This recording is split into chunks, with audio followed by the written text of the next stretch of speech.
There wasn't an online resource to go and look for help, right? It was conventional, really, or no way, as far as like institutionalization or long-term care, but there wasn't any real boots on the ground support for families in that way.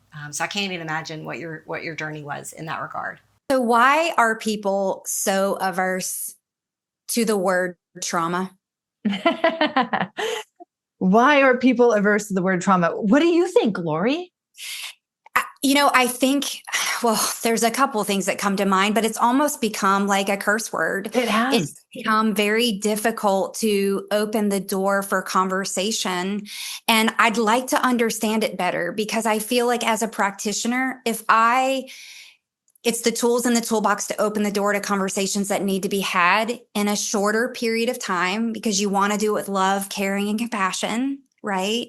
I think your book is going to do that. I just want you to know right now, I think that is going to be a tool in the toolbox, obviously, that we can give, right?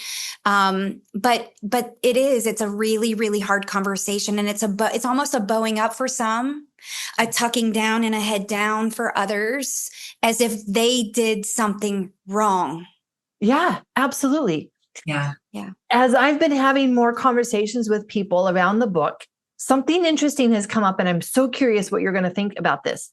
I think that there's also an element of if I say that I've had trauma, that means that someone else did something or didn't do something that they should have.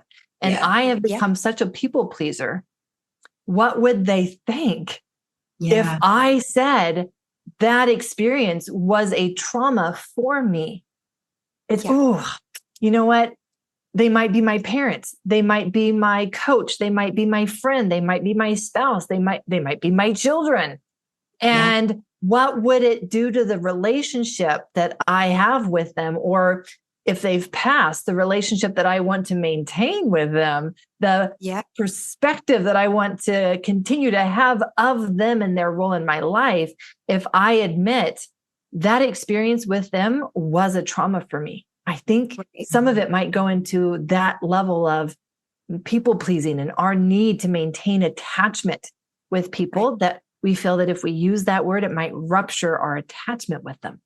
Mm-hmm. And I would imagine that emotional intelligence is a skill that many don't have, and it's a skill that has to be worked on a lot. And when you have had hurts, you've tucked so long, sometimes you just don't know how to talk about it, right? So it's just easier to not talk about it.